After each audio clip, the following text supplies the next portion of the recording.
Welcome to the Two Stewards Show. There's a disturbing trend we are seeing in this country. The more people act like children, the fewer children they actually have. Not surprisingly, the fertility rate in Canada hit a new low of 1.25. That means, on average, women are having 1.25 babies. This is a big problem. I'm not sure what a quarter baby looks like, but it doesn't sound good. But perhaps an even bigger problem is something called perpetual adolescence. This means that not only are people having fewer babies, but they're also being bigger babies for longer, taking on less responsibility and demanding greater handouts. Nobody's exactly sure how this all plays out, but thankfully experts have mapped the trends for us. If the fertility rate keeps decreasing, pretty soon we will have no more babies. At the same time, if the fragility, coddling, and overprotection keeps increasing, soon everyone left will be a baby. This time, we talk fertility, junk mail, asylum claimants, and more. One solution we have found to these huge problems is to give our show a 5-star rating wherever you listen. This will get the show in front of more people to distract them from all the chaos around them and hopefully boost fertility rates once and for all. To get in touch with the show, visit twostewards.ca. Remember, this show is not financial advice, but is valuable for listening amusement purposes. And now, two big babies in men's bodies.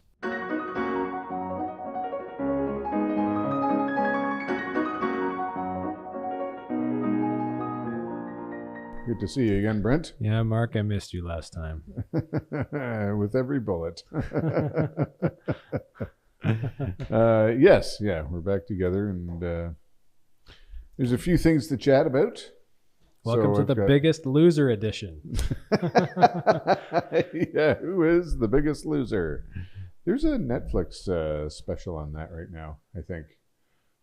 I haven't watched it. I wanted to. So this back when I watched TV. Yeah. That was one of the shows I watched. And I don't know why. I mean, while you're on the treadmill running 100 miles. No, I may have been in shape at that time. So I can't remember. I mean, that was on the air for quite a while. But in case you don't know what that is, that was a show where they took big fat people and got a couple personal trainers to scream at them for a couple weeks and severely reduce their food intake, and they would have a weigh-off every week and see who could win, who could lose the most weight. Yeah, so every week somebody got kicked off the show because they lost the least amount of weight, or sometimes gained weight. And the person who lost the most weight at the end would win because they were the biggest loser. Anyways. We need to bring this back for governments, provinces, countries. Crown corporations. Yes. All of our institutions that are thriving in an era of printing money. Oh, man. Well, so you watch, Carney was just out there talking about Canada Post.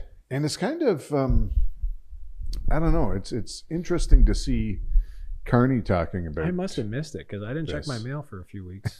Yeah, it was. And I didn't get that update. It was not mailed out. We got to get you on Twitter, man. Anyways, no, he was at a press conference talking about how Canada Post loses $10 million a day, $5 billion over the last decade. Was it $1 million a day? $10 million a day. What? Like not loses like they lost your mail. Just their operations provide that much negative value. $5 billion over the last 10 years, and basically said it's not viable, is the word he used. Isn't that the truth, though? It is the truth. I mean, you're just looking at him going like, surprised to hear you say that. Right? So, I mean, yeah, he, on one hand, he has talked a lot about austerity and like, we got to, get some affordability, or not affordability, but some accountability. Sorry. Unfortunately, he has two hands. So. Yeah, on the one hand, yeah. On the other hand, well, it's interesting because this is a crown corporation, and people make the argument like it's not supposed to make money, it serves Canadians, yada yada. It's like, it's kind of. I know. I like my mailman. Brings the mail. Nice guy. I don't want him to be out of a job. What are we gonna do then? I don't know. Like, get your mail like everybody else gets all of their stuff from Amazon. Not promoting Amazon necessarily for mail delivery, but Like, there's got to be a better way to do it, right? And people are always like, oh, it's rural Canada, this and that. Like, yeah, I don't buy it. Anyways, it brings to mind another Crown Corporation, CBC. Well, no, I mean, if you're going to make this argument about a Crown Corporation, like, CBC is worse than Canada Post for less value. At least Canada Post, you eventually get your mail, like when they're not on strike. Like, seriously, Mark, like a whole mailbox full of junk mail, how much less valuable that costs you? What did you say, $10 million a day? Yes. I thought it was $1 million a day. I'm gonna look this up. No, it's 10. $10 million a day it costs you to deliver junk mail. This is not the fake news podcast, Brent. Have you ever used those coupons that they send you in the mail and all that stuff? Yes, I do use it. Okay. So it is delivering some value to some households. Well, I use it to start fires in my in my fire keeping pit Canadians in the backyard. Warm. One coupon at a time. Exactly. So there's some value there. Yeah. Well, no, because I mean, what paper do we have anymore, right? Yeah, I know. The only paper I get is like flyers or juice box straws, like those little straws they give you. Oh yeah, that's right. I don't know. So there's some value, but yeah, no, I had to look at some of the numbers for the CBC, right? And they consistently lose or cost taxpayers around $700 million a year. So if their ad revenue, which is consistently dropping, is around just under 500 million, but it's been around 500 million a year. And then their funding is 1.2 to 1.4 billion a year, right? So just average 700 million. So over the last decade, that's $7 billion. And what was the Canada Post again? 5 billion. So it's the biggest loser. There you go. Who's next? We got to bring on more contestants here. Well, yeah, I know. No, I mean, yeah, I guess like let's look at all Crown corporations, but it's I mean, yeah, it's just time to shut it down, right? It's just I mean, they won't because it's the mouthpiece for the Liberal government. So, so they won't. Every penny, Mark. It's worth every penny. Yeah, every penny is worthless. More like, okay. Okay. Well, we can talk about the parliamentary budget officer real quick. This guy who will, also is at the end of the week is going to be out of a. He's going to be kicked off the show or out of a job. Does that mean he's more inclined to tell the truth, or he's just doesn't care what? Well, he thinks? because he's telling the truth, right? He had he was testifying in committee, and people were asking him asked him about the Give budget. us the truth. And so, do we even have a budget in this country yet? Like, it's coming. No, like my understanding was November. November 4th. They delayed the central bank decision till after that, I think. So yeah, make of that what you will. Do you think the central bank's going to be surprised what the budget says, or? No, no. I mean, they got to be working. Sorry, I got the U.S. debt clock up here, and it's like freaking you out. Just distracting. Okay, that's gone. If there's anything that doesn't cause more anxiety than that, I don't know. Yeah, so no, we do not have a budget. They're going to ostensibly release a budget, and I mean it's going to be something. But parliamentary budget officer, so he's the interim chief of the parliamentary budget office, I guess it's called, right? And he was. They got some clips of him kind of losing his mind a little bit, right? Saying like, this is not a funny fiscal outlook, right? Like it's not haha, right? He's like, it's very serious. Snickers in the background or just? Yeah, no, none. No.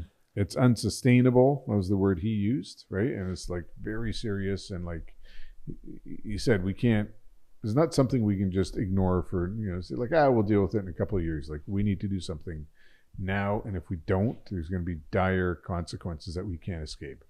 And I was just like, wow. I mean, you have not, either you haven't been in Ottawa for a long time or you don't plan on being in Ottawa. Or you don't know where the money printer is. No, just like this is a... You don't say those sorts of things when you're in politics. No, exactly. And I mean, he's not in politics. It's the parliamentary budget office, but it's, appointed by the government.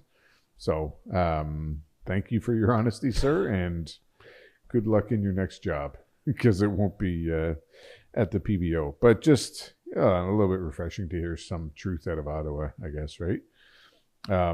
Central Bank, you sent me the was it from the Wayback Machine or something? Yeah, you can wind back the clock and go look at the Central Bank of Canada's website. So if you do it back to 2024, I don't like such an interesting website, Mark. First of all, Yeah, I know. I could explore it for hours, but they have a slogan at the top of the thing, and Tom pointed this out to us the other day. It's like Canada's Central Bank. Here's their slogan. So a year ago, it said, "We work to preserve the value of money by keeping inflation low and stable." So that's kind of historically been their like mandate, right? Is keeping inflation within their target range. And so just quickly, I'll stop you for a second. So is the inverse true then? That if inflation is high, the value of money decreases? It's essentially what they're saying right in the motto, right? And that's precisely why they took the slogan away.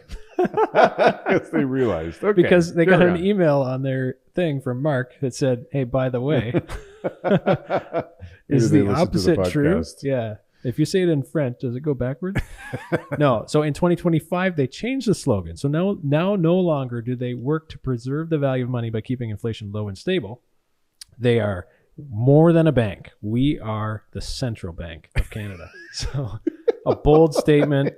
Has nothing to do with what their mandate is or what they do, like a mission or visions. I guess maybe their vision is to be the Central Bank of Canada and to remain that. And they are just by virtue they're of more existing. than a bank. Yeah. So we'll see. You are the biggest loser. See what 2026 brings. No longer a bank. Well, so that's, I mean, you have to wonder, what is the point of that, right? Are they going to change their mandate? Because the mandate is... It almost is like they're putting the mandate right? in the background a little bit and not focusing on it as much because they're not really doing a great job fulfilling it. So. Well, like you could say they're not, or the federal government is kind of tying their hands by consistently running huge deficits, right? Like it's just, I don't know, it's sort of an impossible task, right? It's like trying to, I don't know, empty out your swimming pool when somebody's like with a teacup. Yeah. When somebody's got a hose at the other end or like a water truck just filling it up. You're like, why is this water not going down? Oh, that's why. It's worse if it's a boat and you're sinking, Mark. But maybe that's that's more pertinent a swimming analogy. Pool in the boat. Yeah. Okay. No, I think we're this massive ship and we have a huge hole and you gave the government a teacup and they're scooping it out. Yeah. We're going down. So they are no longer preserving the value of money by keeping inflation low. Like, you think if they were trying to actually preserve the value of money by keeping inflation low, like, doesn't that just mean to not print more money? Because I mean, that's inflation is expanding the money supply in essence. So if like, it'd be a pretty easy job. There's one guy working there. He's just, don't push that button. Just don't push that button. Like every time. He's just like smack. Yeah. Hitting the hand, right? Oh. So, yeah. I guess maybe they fired that guy. Austerity measures. No, but so in the U.S., they have a dual mandate, right? Which is, like, I'm sure this is so interesting for everybody, but regardless. Wrong podcast. Yeah. You want interesting? Find another podcast. We are more than a podcast. We are the best podcast. Not the best for sure. Gotta update our website, Mark. We gotta get with the times. Get in. Get on the old internet. No, anyways, the U.S. Central Bank, their mandate is low inflation and high employment, or maximum employment. So they're always hiring. Yeah. Well, yeah. You can talk about some of the public sector numbers later, but in Canada, it's the employment is not a factor. Not supposed to be a factor in their decision making, although clearly with them cutting interest rates when inflation is rising and getting worse, clearly they have something else in mind, right?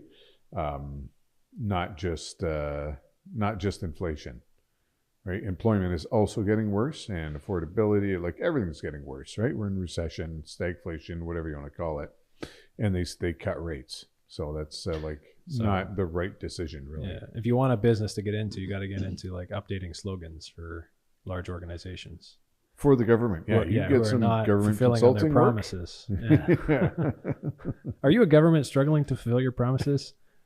Get a quote today to update your website slogan. Hold on, Brent. Don't give people ideas. Yeah, I think we got to do this. All these government people just looking at their phone like, hey, would you look at this? We just $500 and we could change our whole. I think McKinsey probably already has a lock on that thing. So that's our central bank. Well, the one thing about the inflation control target, so they have the 1 to 3% target range. Yes. But like what's in that metric? I think we mentioned this before, but the rent and the mortgage cost, the interest costs are in that metric. So in a way they can kind of control it, right? Like a huge portion of the metric itself that they are measuring, they can directly influence by adjusting the interest rate.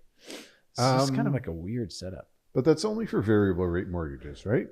Yeah, but like if you change the rate, that changes the inflation, like the metric that you're actually measuring directly. So you have control over it. Well, but again, only for variable rate. Like if you want to drop mortgage costs, well, that's the only variable rates are affected by the central bank rate, right? But if you look at the fixed rates, which are affected by the bond market, that's a little tougher because that's like the bond market saying, hey, we believe in Canada or we don't. We don't. And right now it's more on the don't side. So, because you haven't seen fixed rates really drop that much, right?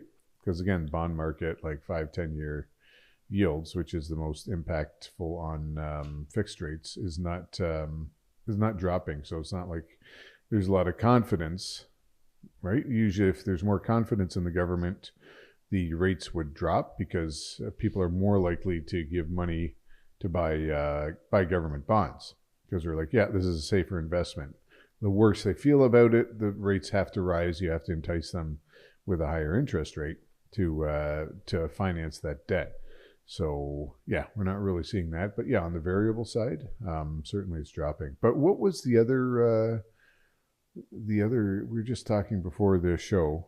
The other measure in inflation that was you had something there. I don't remember. Well, so I'm just going to quote from Ben Rabideau, who does these monthly reports. Yeah. And so he says the Bank of Canada includes interest costs within the CPI basket, which is patently absurd.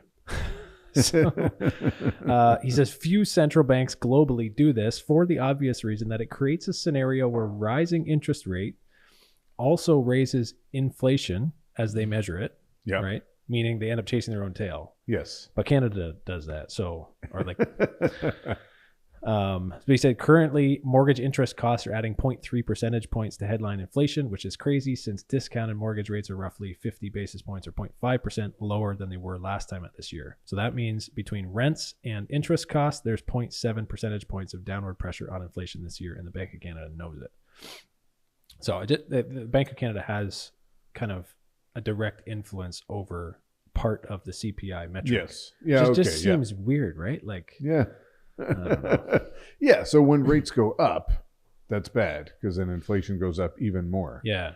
But when rates go down, but they know that they can drop the rate and thus drop it even faster. Yeah, they have direct control over that. So that portion. So in that sense, they're not worried. Like they don't stress out about that part of the metric, right? They stress out about all the other stuff they can't control. So if they see those other things they can't control kind of like coming under control, then it's like, okay, all we got to do is just lower the rate and that fixes our problem. So that's maybe another clue into why they're cutting rates. Yeah. Right? I know. You need a Coke. Oh, man. You need a Coke. I know. Somebody get Mark a Coke. Just need an IV. Oh, shoot. Yes. Okay. That's another clue as to why in the face of everything else, they're cutting rates because that will cut the inflation outlook by not huge, but by a measurable portion. Yeah, we'll have Ben back on in a while to get his thoughts. Yeah. What else you got in that report? Some very interesting things around population. Yep. So we've got population, while still growing, small population growth. The number of asylum claimants is spiking. So who might these people be? So non-permanent residents, right? Those are coming down. But asylum claimants are spiking. So what does it say? We now have just under 500,000 asylum claimants in this country, a threefold increase from 2022 levels, and now the equivalent of 1.2% of the population, or 1 in every 83 people in the country. Claiming asylum. Yeah. And they're here. They're here and they're claiming asylum. So there's a bunch of clues there, right? This isn't like somebody in, I don't know, like Syria or some other country who's like, get me out of here. Get me out of here. I'm going to claim asylum. And they've done that at the Canadian Embassy and wherever. These are people who are here. And you said it's tripled since 2022. Yeah. Like, that's a lot. So 1 in every 83 people you see driving down the highway is an asylum claimant. Isn't that unreal? I don't know. It is kind of unreal. I mean, I don't know if they're all driving down the highway, but, well, because, like, it's clearly it's just another part of this game. Yeah. Part of the scam that's related to temporary foreign workers, to LMIAs, and to international students, right? Yeah. It's all students from a certain country who are going to be booted out of the country because their time's up, claiming asylum. Yeah. And so that's why we see this huge drop in the non-permanent residents going down, because they're saying, well, I'm not longer in that category, but I'm still here. Hence, I'm an asylum claimant. Yeah, exactly. And, yeah. So it's, there's a little bit of number, I don't know. Ben does point out that this is unsustainable. There are very legitimate concerns around fraudulent claims, and you can bet that this will be the focus of the next round of immigration reforms. I would hope so, because it's just ridiculous, right? Because a lot of these folks have immigration consultants, so people who know how to game the system, and like you try step number 1, try step number 2, right? So first thing would be, let's do temporary foreign worker thing.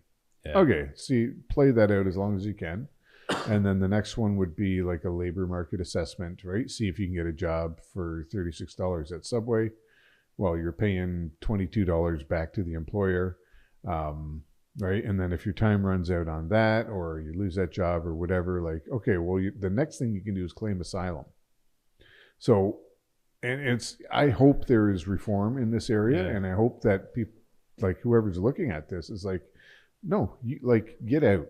Yeah, you're done. But if you look at the numbers a little bit closer too, it's 20 to 29, like age group. Yeah, and a huge portion of them are men. Yes. Right. So like right now we have in the 20 to 29 age group, there's 250,000 more male than female in Canada, just in general. Yeah. So like it's like the biggest disparity. 250,000 more. Yeah, like that's huge. Right? Normally it's pretty close to 50-50. Like you'll have some variation. Yeah, if you go back to 2010, it's like way closer to even. Yeah. Yeah, so, surprise. That's another factor here, right? That can cause some like socioeconomic kind of problems. Well, yeah, what happens when there's a whole bunch of men who can't 20-year-olds, adolescents. 20 to 30-year-old men who can't find a partner? Like, you think there's going to be issues? We talked about incels before on the program. Like just a huge, you're asking for trouble, right? And I mean, they're primarily from India, right? We looked at the stats before. This is just the numbers. This is not us like targeting Indians or targeting a certain country or race or ethnicity or whatever. Like it's just the facts. And so when it comes to the asylum claims, like, what are you claiming asylum from in India? Like, what is your, like, it's a democracy, and it's not a perfect country, et cetera, but like, and I'm sure maybe there's some, I don't know, police corruption or something that could happen there. But you're telling me that like all these, and this is going to be the majority of asylum claimants. Like, what are you claiming asylum from? Right? We shouldn't even consider it. You shouldn't even be able to put it if you're from. But if that's an application, let's say, and by that time that gets processed through the system, the guy's been here for 5 years, he's been educated, he's got a job, he's working at least, has a place to live. Like, you're gonna send him home? Like, hey, look, I'm a part of your economy, I'm a part of your country, and you could stay. I don't know. Well, that's the hope, right? Is that you drag it out long enough so you have more roots here. The case of the fella who had a wife that he married here, and she suffers from severe ADHD, so he has to manage all her medical appointments and or grocery lists and just ridiculous stuff, right? But he has to help her cope in life, and that's the reason he won't be sent back home, because he has this responsibility. But like, he did all this, when he came here, found somebody, got married.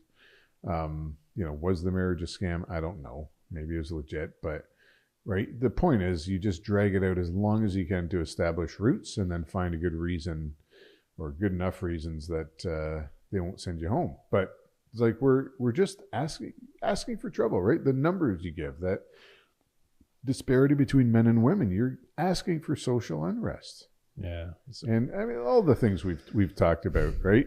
People are just gaming the system, and like, if someone's disrespecting you to your face, you got to do something about it. So do you trust in our institutions, Mark? Or are they collapsing and crumbling before your eyes? Or behind your back? Yes. Or everywhere? I've turned my back on them. So, no, I mean, from just the woke ideology that has compromised most of our institutions, right? Because of government mandates for hiring and stuff like that. No, I don't trust our institutions at all. Like, I don't know. I'm crazy, but burn them all down and let's start over. Is my thought. Maybe not the most helpful thought, but that's kind of where I'm at. Okay, so let's look at the stats some more, Brent, around employment specifically, because I think you had something in there. And how actually it doesn't look that bad for employment, right? Because there's a modest increase in employment. Is that right? Yeah, let me do a good one here. 1 second here. Yes. Okay. So employment. Yep. In Canada. If you look at the overall numbers, is up, but is that agricultural if they're wearing overalls?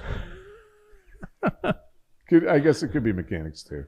No, we're down to like below 1% involved in agriculture in this country. Are we really? I don't know, probably 2%. Holy cow. Maybe 4%.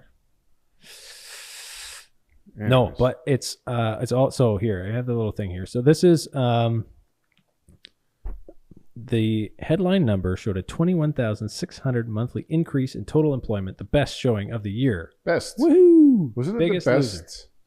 In 75 years, excluding something? No, that was the worst. Oh, okay. Sorry. But we see a continuation of a similar trend. All gains were concentrated on public sector.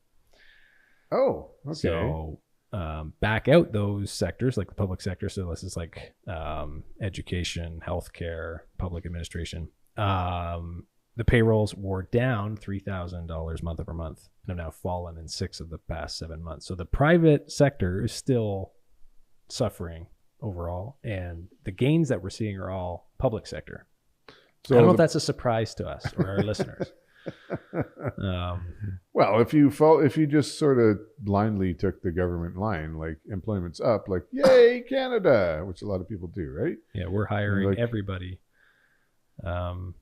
But like, you just have to get closest to where the money is coming out of. Yeah. And getting a government job might be the best way to do that. Why don't we just give up? Throw in the towel. Government employee. You know where you can get jobs, Brent? The Canada Build Homes Faster, thing, whatever the program's named this month. Right? That's I had a little rant about that last week, but that was a good podcast, by the way. I gotta say, I gotta show up for less podcasts. Anyways, yeah, I mean, get a job there, right? Or I mean, maybe because it sounds like they want to do all of the like everything, pardon the pun, in-house, right? I think you made the pun there, bringing it all under one roof. That's also a good one.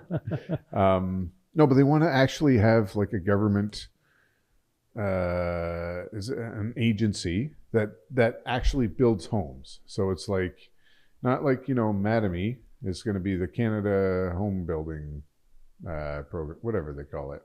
They actually want to build stuff, like, which just to me seems ludicrous, absolutely ludicrous. You're gonna have a government agency taking on private sector work, especially like, we know it's inefficient. Government by its nature is inefficient, and I think you have to accept that. Right? That if you're going to have government providing services, the services they provide are going to be inefficient. And I'm okay with that. But then you have to limit the size of government agencies that are providing services. That under one roof quote is like, it's a one-liner straight from the website. Oh, is it really? Housing infrastructure .canada.ca. What makes us different? Build Canada Homes will work differently. We are bringing all aspects of housing under one roof. Okay, so listen, See? Maybe I'm changing my tune on the Carney government, right? They got dad jokes in their stuff. I mean, that's a point in their favor. Canada's housing crisis is too big to solve with a business-as-usual approach. That's why the federal government is taking a bold new approach with unprecedented investments to increase housing supply in Canada. Build Canada Homes is a new federal agency that will build affordable housing at scale.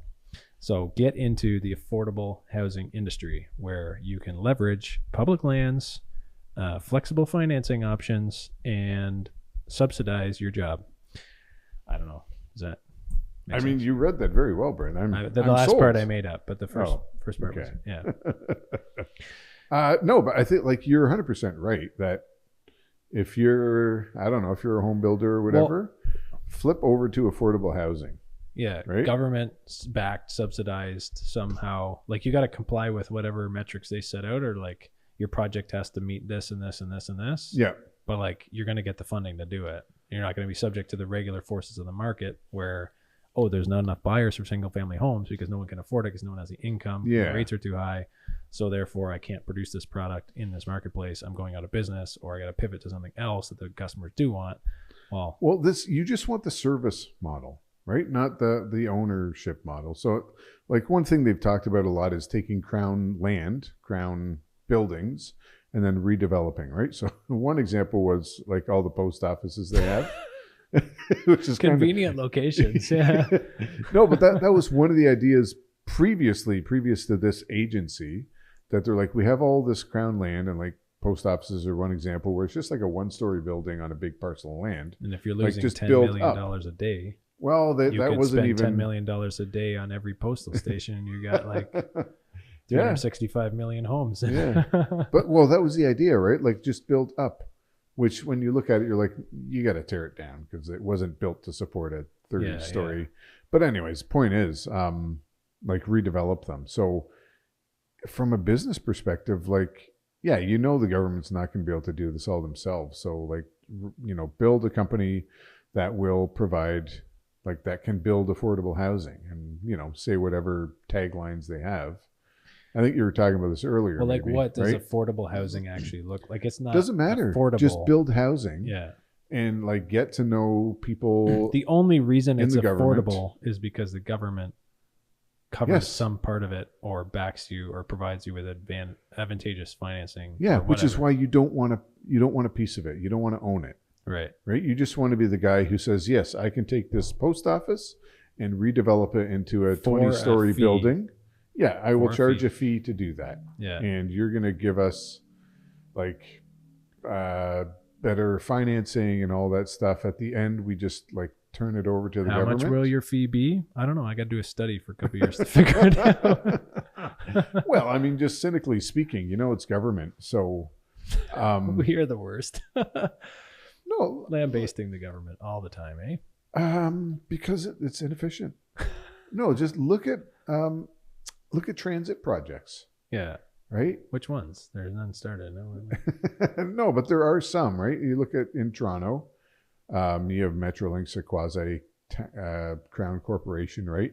Which, like, I think their last update on subways in Toronto was like, we're not going to give a date, right? They kept on giving dates and they kept missing them to the point now where they're like, no, we're just not going to give a date.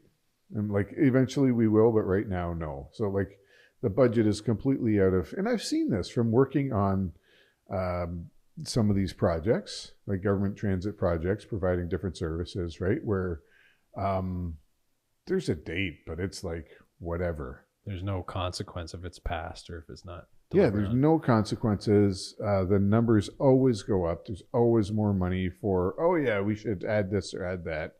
And I heard a good podcast on this the other day. I think it was somebody was on Angry Mortgage, which I don't really recommend because the language is terrible, but the content was pretty good on that one. Anyways, there's no, like, you just know there's no accountability. So if you can get into, like, contractors love this, right? Because if you can get that government job, once you've got it, just like, well, extra, yeah. You bid low and you make your money on the extras. Yeah. Right. That's especially with government stuff. That's the model, right? You bid an impossibly low price, and then once you're once you're into it, what are they going to do? Cancel your contract? No, you're just going to be like, oh, I guess we got to pay it. Whereas in the private sector, you pull that, depending on the client, they're just going to be like, no, you're done. Like, see you later. Sue me. I don't care. But we're not operating this way. Anyways, I'm just saying, like, maybe that's a thing to do. Get into the affordable housing game, and then for anyone looking to do that, about Build Canada Homes. This is what the government kind of says about it, because they specify like what kinds of housing, right? Because there's market housing that, like, you're not building luxury homes. Okay, that makes sense because they're not affordable. But what are they actually? Yeah. It's kind of like this transitional housing, supportive housing, community housing. So it says, we will grow the supply of affordable and community housing led by mission-driven organizations. So you got to have a mission, got to be driven, whose core purpose is to advance social, community, or equity-focused goals. These include, but are not limited to, nonprofits, cooperatives, indigenous housing providers, and organizations supporting women, people with disabilities, newcomers, and those in need of supportive and traditional housing. I'm guessing that includes asylum claimants who are not men, but yeah, just kind of, okay, those are people who need it, but well, so you got to start a nonprofit. Yeah, but there are some that exist, right? We had Jeff Nevin from Indwell on the show. Like, these, it's basically Indwell. They're poised. Yeah, they're poised to like, this to is do the this kind of thing. But for them, they're not about making money. Well, right? no. So a non-for-profit is not that the non-for-profit part of it doesn't make money, but the consultants, like you said, the businesses that supply the services to them, they got to get paid. Like, it's not like they're doing this work for free, right? Yeah, exactly. So you either want to consult to these guys, or that's why you said the ownership of it. Like, we don't own the project. We're not making our money that way, but we're making our money off of the services provided. But I can see a lot of people, again, abusing this to start nonprofit, right? So it's a nonprofit, but I make, as the president, I make $500,000 a year. Yeah. Right? Those are just my costs. Like, what I have to do, and even like the indigenous owned, right? We saw plenty of people, including government. What happened to him? Randy Boissonneau. I don't know.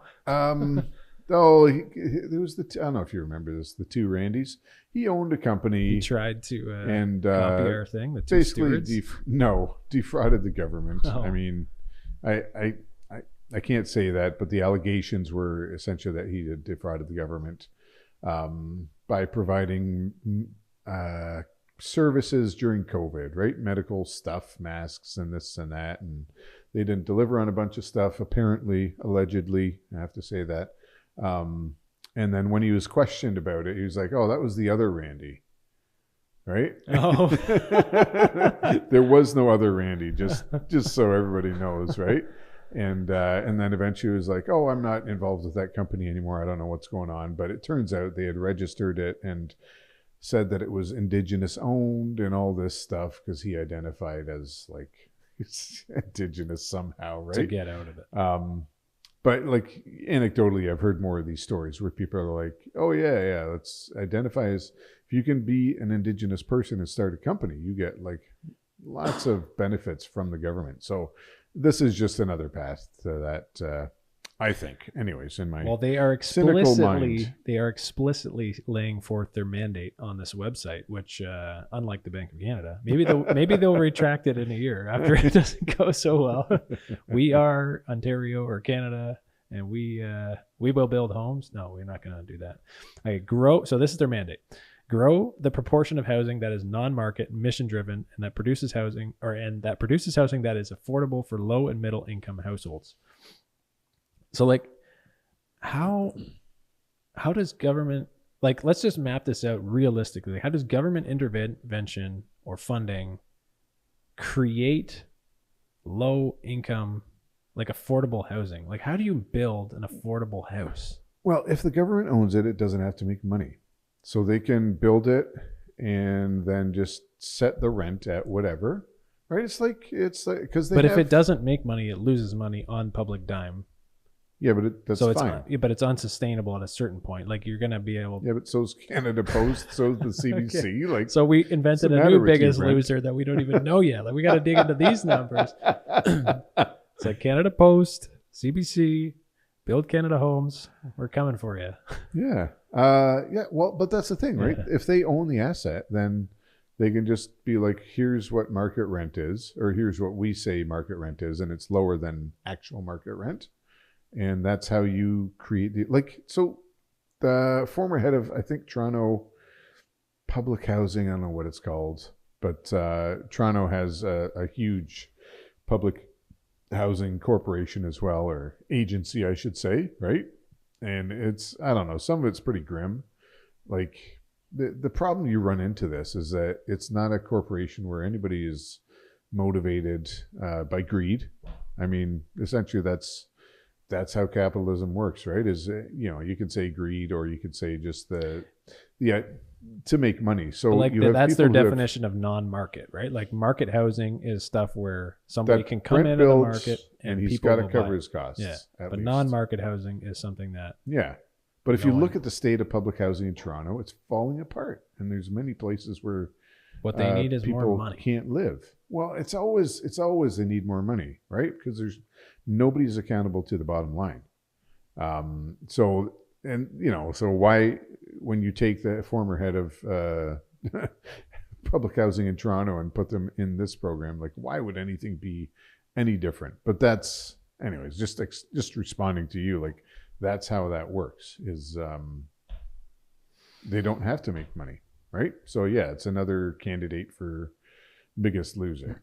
But their other mandate is generate long-term predictable demand for Canadian factory-built housing, allowing the industry to scale and for the time and cost of housing construction in Canada to go down. So they want to be like, it's almost like they want to be the buyer of last resort of housing. Like, hey, the economy, so yeah, but we'll just keep buying your houses that you're producing in your factories. Like, so if I was a cynical person, I might point out that Brookfield Asset Management has bought modular housing companies, right? Companies that build modular housing, within the last, I don't know, well, I guess 1 or 2 years. But you're not a skeptical person. No, so I'm skip not. That. Yeah. But if I was, I might also point out that Mark Carney is a huge shareholder in Brookfield and would stand to personally benefit from such a program. But I'm not skeptical, so I would never point that out, Brent. And I'm not laughing, so. Oh, man. I'm not going to go into their other mandates. We can go to something else. How about Vietnam? Yeah, let's go to Vietnam. I've always wanted to go to Vietnam. Oh. Right? Like. No, I haven't. No? Sorry. You don't want to go? No. Dude, I want to go. Like, Vietnam and Cambodia, right? They got the Angkor Wat, the temple complex, right? Thousands of years old. Like, that would be so cool to see. And just in Vietnam, right? There's like, there's a long civilizational, I don't know if that's a word, history there, right? Like thousands of years. So there's like Would you say that that's on your list above Rome or below Rome? I mean, yeah, no, it's below Rome. Yeah, it's below it, but it's there anyways. It's on the list. So, anyways, we're getting a little off track. I don't know if I want to go now. I certainly don't want to open a bank account. The State Bank of Vietnam, SBV, has deactivated over 86 million bank accounts. Wow. Out of a population of 101 million, by the way. So that's out of 200 million bank accounts, I think, right? Yeah. And why are they doing this, Brent? Oh, it's a data cleansing effort in a push for biometric verification. Wow. So in plain English, if you don't implement biometrics on your bank account, you will be deactivated. Yeah. And so by all accounts, or you have already been deactivated. Yeah. I think most people have done this, right? So it's going to be like fingerprint or facial ID. Yeah, you get the biometrics on your account. So we can see that it's you logging in. Okay, fair enough. Okay. For your safety. And we can digitally identify you. Yes. So part of a digital ID program. And again, if I was skeptical, I might point out that in Vietnam, the police just dismantled a large fraud ring that was using AI-generated facial recognition to launder money. So their whole point is to combat fraud and crime. And already before it's even in place, they've already figured out how to... So the fact that the police busted this ring means that it must have been very advanced. It wasn't like this was the first people to try it, right? So it takes time to have a police investigation and do stuff. So like they're way ahead of the curve on this one. But yeah, it's part of the push towards digital ID, right? Yeah. First one is like your bank accounts, which is financial transactions. So that's huge. I got to get Homebuyer back on. Oh, yeah. Geopolitics and empire. I wonder where he stands on that. The algorithm ghetto. Exactly. Well, I mean, to the extent that he has talked about it, like, he's right, because they're pushing digital ID all over the place, right? Well, they're claiming that it's a national data cleansing campaign, right? So we're doing this because there's bank accounts that have been inactive, or they're like maybe people from outside the country have these things or whatever. So we're kind of just criminals. We're cleansing the system. Yeah. And we're doing it to kind of make things more efficient, making it better for you, safer, better. Yes. So you all need to scan your face and your fingerprints every time you use your bank account. Which, is that a freedom that you think people are willing to give up? Yeah, 100%. Because like, if you cancel your bank account, what's your other option? I mean, I know what the other option is, right? The same. Because if you look at the other article, it says huge spike in Bitcoin adoption boosts Bitcoin appeal. Yeah.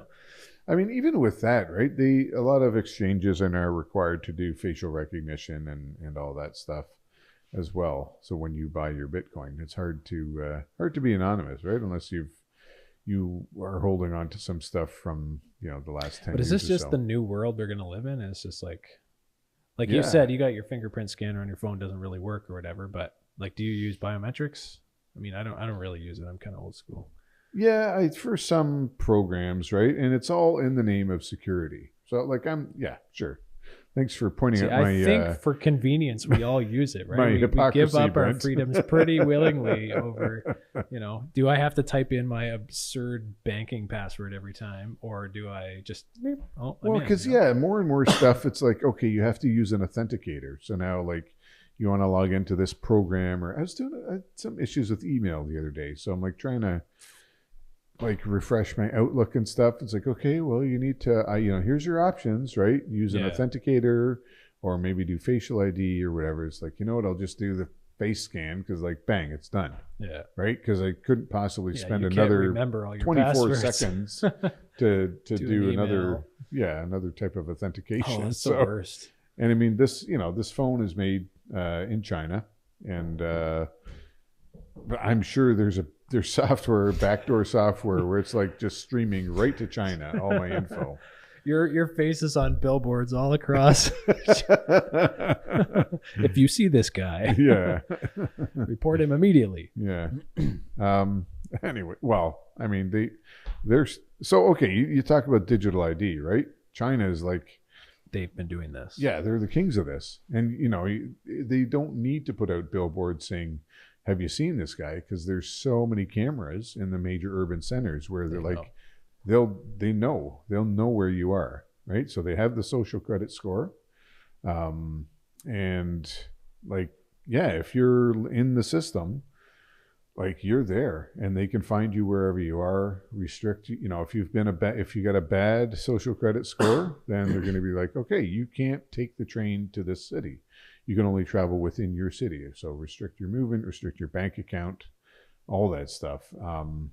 It's happening, and there's a big push to have a unified. What is it in Europe? The European Digital ID wallet. So they've been talking about this for a while. They're pushing it, right? Switzerland just adopted digital ID in a vote. It was like 50.3% or something. People voted for it. Australia has it. It's voluntary right now. We'll see how long that's voluntary. Italy is pushed. Like all the European states are pushing it. UK, there's a bit of an outcry about it now, right? And it just, you listen to Keir Starmer speaking, and he's saying, well, we need digital ID to combat illegal immigration. And it's like, you just want to reach out and strangle the guy, right? It's like the problem that your government caused, allowing all this illegal immigration, like encouraging it. And now you're saying, well, this is a problem. We need like you made the problem. We need more surveillance. Yeah. So it's more evidence of the Cloward Piven strategy. I don't know if we've talked about that. No. A couple of profs in the 60s, I think, came up with this idea, like where governments can create problems, create unrest in order to provide a solution, quote unquote, for that, right? But really they have an ulterior motive, right? So they want to bring in policy or a technology or something, but they know if they bring that in, that like the populace would not stand for it. So you have to make conditions so bad that people are like, we need a solution. And you're like, oh, here's the solution, this policy or this technology. Formed. And it maybe solves that problem in the name of security. But really it's what you wanted all along. And usually that's more government control. So that's the reason that a lot of more conspiracy-minded people will give you for the huge streams of illegal and legal immigration, to destabilize democracies and then allow more government control, right? That's sort of the playbook there, right? Whether you believe that or not, that's the idea. So yeah, digital ID. And there's a big outcry in the UK. People are pretty upset about it. And there's talk of a new word in the English lexicon, right? A starmer. So that's... have you heard of a quisling? No. Okay, so it's not used that much anymore, but this was, where's it from? Sweden. It was the name of a guy who was basically a traitor, right? Who cooperated with the Nazis. And so if someone's a quisling, that essentially means they're a traitor. Right. And so people are saying like, yeah, his name is going to be the same thing. It's the new quisling, a starmer. Right, someone who's sold out their country for whatever reason, and couldn't agree with it more. But I mean, Carney's been over there in the UK. This is the third trip that he just came back from. Right, he's been flying all over the globe, accomplishing nothing. But no, seriously, he's accomplished zero trade deals, et cetera, nothing. But certainly pushing the net zero agenda. When do we have to start pushing him for his carbon footprint there?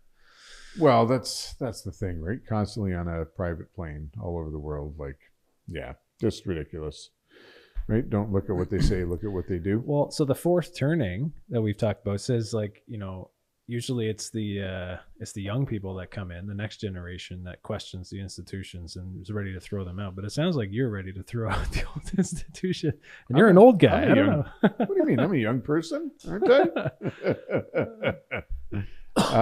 Yeah, it is often the young folks who start the revolution. Yeah, and then it's Not also, always for the good, by the way. Yeah, because it's also like a time where like governments can get away with more than they normally would by coming up with a solution. So like you said, they create a problem and they have the solution in their back pocket. Yeah. In a fourth turning where it's a bit of a crisis time where we're questioning old institutions, we're looking to establish new ones, looking for a path to chart over the next 80 years or 100 years. Yeah, it could be that the government's all of a sudden like, you know, they'll do something that they wouldn't otherwise be able to get away with. Yeah. And it's all cool. It's all fine. We're going in a new direction. We don't like the old one anyways. Like, lead us, you know, we're looking for leadership. Yeah. And the fact that there's cultural milestones and markers that are happening that we've talked about a lot, right? But then also the economic end of economic cycles, you know, there's going to be some kind of crisis. And so we just got to be, I don't know, have your eyes open to see like, what is the solution, quote unquote, solution to the crisis going to be? And how do you, I don't know, how do you position yourself, how do you right? Steward through all this stuff? Yeah. Get as close to the money supply as you can, get a government job and pray for inflation. No, I think it's the same thing we've talked about so much, right? Focus on building resilience, building independence, and doing the same with your family. Yeah, that's one thing I think we should talk about more. I'm reading through the Vanishing American Adult. Just the state of perpetual adolescence that everyone's in, right? I was going to say, they're not vanishing. They're getting fatter. No, okay. those are children in men's bodies. Oh, okay. Well, no, so there's so much we could talk about, but just this overprotection and coddling we have, right? And everybody's, you almost have like kids don't really have a childhood because they get launched into like a digital world that like matures them faster than they would normally. Yeah. Like they're not left to play and be innocent and naive of things. They kind of just get like, okay, here's violence, here's pornography, here's like all these bad things in the world. And, you know, it's in your face from a young age. So you kind of skip that whole like childhood progression. And then you're in this state of adolescence. So you're in earlier and then you never really come out of it because there's not really a goal. Yeah, his book's interesting. We should try to get him on. He's a senator. I don't know if he'll come on. I don't know. Give it a try. Who was that? Ben Sass. Ben Sass. Okay, yeah. Yeah. Because there's, who else wrote about that? Jonathan Haidt, I think, had a book in a similar vein about, this sort of idea of perpetual childhood, which is, Well, and there's the thing about like fragility and anti-fragility, right? Yeah. So like somebody who actually goes through hard times, pain, suffering, or whatever, and actually gets more resilient out of it, or somebody who experiences those things and that's their demise, and they're just like, if you're protecting your kids, or we're protecting our generation, like this next generation, from any kind of real world pain or hardship or this is the participation trophies, man. Well, this is such a topic at our house, especially with my the oldest, right? Like about why we do certain things and why life has to be a little bit hard for the kids. And even is the it younger manufactured? Is that why they're complaining? It's like, Dad, you can just empty the dishwasher. Like, why do I got to do it? Okay, so the dishwasher broke a while ago. Yeah. I tried this and that to fix it. Didn't work, but like it's low on my list of things now. Interject. Mark's Property Services. Mark's Property Management Services. No, for appliances, I get people in. I don't try to fix them anymore. Learned my lesson. You can't fix them. They all break, and you just need to replace them. Yeah, and even like you don't even believe the guys when they come in because it's always like, oh, it's the motherboard. It's like, no, it's not, man. It's a belt. I found this sock in here, and it's the motherboard. Yeah. No, because that's a whole other. I was just reading a thread on Twitter about that. Right, the rise of private equity in small medium businesses. And so like the telltale thing you got to worry about is when you like if you're a homeowner, right? and you're getting someone in to do a service, if they come out with an iPad, like, run away, right? And, sorry, if there's some businesses that are tech savvy and are still mom and pop owned, but generally the whole thing is when you buy like a plumbing company, and so like we're way off track here again, but this is fun. I'm interested now. Well, I also have some personal experience with exactly. No, I've had this, right, with service providers. Shoot, here I had that and the in other day. The States. guy came down. He was doing a sewer scope. Yep. And he came out with his iPad, and I was like, "This does not look good." So Sure enough, yeah, it wasn't use good. It was no like $800. exactly. Well, because the whole point when private equity takes over this plumbing company, right? You look for companies that are poorly managed. So you're gonna make them more efficient, right? With technology, rebrand, all that stuff. But that all costs money. And what the thing you're going to push everybody to do is to be a salesman. Everybody has to hit sales targets. Yeah. And so if you go into a house and the furnace is more than 5 years old, you got to sell them a new one, right? Regardless of what the problem is, or a water heater or whatever. Yeah. Right. And you're going to be like, yep, your furnace is X amount of years old. And like, I've had this a number of times too with furnaces, where you have somebody like my regular guy who's busy, whatever, have somebody else coming in. They're like, oh no, you need if it's not a whole new piece of equipment, whole new furnace or water heater, it's like some super expensive part. And I've had it where it's like, let me do some more research because I think you're full of it, and then find out like, oh no, it was this little part. Boom. And you just kick it. And you could have figured that out. Yeah. No, like there was something legit wrong, but it was a small part. And like, I know either the guy's dumb and he doesn't know, or he's on commission and he's pushed to sell something. Yeah. Oh, did we lose the camera? I don't even know where we were going with this whole thing. It was anti-fragility technology. Yeah. Yeah, I don't know what started that thing, but I guess back to the vanishing American adult and fragility. Yeah, I don't know how we got on that thing, but it's because we're talking about dishwashers in my house. Dishwasher's broken. Yes, that's where you're going. All right, and tell us. I'm not going to get the guy in who's going to tell me it's the motherboard because I already replaced it. It still doesn't work. So, but this is part of the chore list now. Is right. Kids all have an additional chore that's doing dishes. So somebody's got to wash, somebody's got to dry, somebody's got to put away, and it's good for them.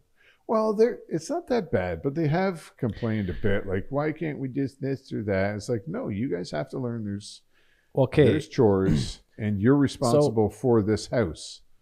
Yeah, as well. And if things don't go well, it's like it's also not going to go well for you. But if you zoom back like 100 years, the chores that were required, like this is in your childhood, I know, but the chores that were required when you were a kid, the chores that were required were actually, I think in a way, much more necessary for the survival. Like as you go back, okay, maybe 200 years is more critical, but like, we have animals that you need to keep alive so that if we can get their food and then we can eat it and stay alive, right? Yeah. And it's very easy to say to a 5-year-old kid or a 6-year-old kid, like, you need to do this and this and this today because if you don't, we are going to die, right? Whereas now it's like you need to wash the dishes because our dishwasher's broken, right? Like it's so insignificant, the problem. So it's like you almost have to manufacture hardship.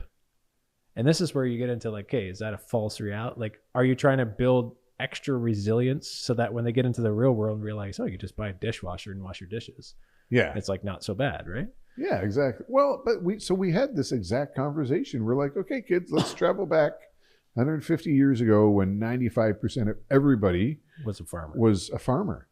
And kids worked and maybe you went to school and, we had the whole thing, like you're in the richest 1% of the world right now. Yeah, right? we're consumers. The fact that you have savings, my 8-year-old child, like puts you in the top, like you're richer than 99% of the people in the world. Yeah. Right. And we talked about, you would be like working in a coal mine, depending where we were, or working on the family farm. You wouldn't be going to school. You'd be contributing to the family. Yeah. At your age. And, of course the kids are like, oh, whenever dad. Right? Yeah. But just trying to explain to them like how good they have it. But but that wealth is built on something too, right? It's built on like history development, technology development. So just trying to explain to them, you got to go to school and do this stuff, but you got other chores, so that by the time you're 16, maybe 18, whatever the case is, like you could live by yourself and you don't need your parents. Yeah. Because we've taught you everything there is to know about living in this modern world. And then, by the way, maybe you can have social media then. They get bitter about that, but it's like you don't need that. You'll figure that out really quickly. But everything else you should know at that point, so that when you do actually go out on your own, there's no surprises. Yeah. Right. You can function, and this gets is a very roundabout way of getting back to that vanishing adult, right, where people don't have the skills. Well, and one of the points, like adulthood is not something you just drift your way into, right? Like you don't just wake up one day and you're an adult. Right? Yeah, I'm still waiting for that day. It must be taught or practiced or like in some sense and grasped. Yeah, like and that's where we could talk about this in more episodes. I'd love to do this. It'd be fun, even though it's nothing to do with two stewards, maybe. But it's stewardship. We just put it all in the same bucket. But is education and school the same thing? No. Okay. No. Well, then what is the point of education and what is the point of school? Like, are they the same thing? Should they be? Or like, so education, what's the point of education? Well, is it to create adults? Or like, what is the point of education? And then is school the same thing, or is school like just to give kids something to do for 15 years, Get out of my hair, please. Well, in a certain sense, that's how it started, right? Like if you go back, like everyone was on the family farm producing stuff. And then now we have an industrial society and they go to work in the factories and you got all these extra kids kind of bored around, sitting around at home. Like, well, this is not good. Let's put them in schools. But it was all some of it. I mean, we're getting way out here, but some of it was just to teach them how to use like new machinery and new, like to have better workers, essentially. Right. Yeah, they got to come up with an excuse for everything. Right? Yeah. So I don't know, maybe we can get an educator on there. I mean, we can talk about the difference between education and credentials, because we're in the age of like it's credentialism, right? You have to have this credential or that, like a PhD or a BA or this or that, which makes them all meaningless, because the focus is on getting that credential any way you can. Yeah. And pushing people through to that as well, right? Yeah. Regardless of their actual accomplishments. Anyways, that's a topic for another podcast. Okay. Well, I don't know. Anything else, Brent? I think we're out of time. Biggest loser was it's undetermined. So we'll see what happens, right? Canada Post is on strike, so we'll see if they do get cut and if they end up being the biggest loser. So I'll stay tuned for that. Okay, thank you folks for listening, putting up with us again, and until next time, steward your wealth wisely. Thanks for listening to this episode of the Two Stewards Show. If you like my voice better, click subscribe. If you like my voice better, click share. If you like both, give us a 5-star rating. To learn more about the show, head on over to twostewards.ca and explore our free resources. To interact with the show, feel free to reach out at hello@twostewards.ca. We will see you in the next episode. In the meantime, steward your wealth wisely. Nailed it.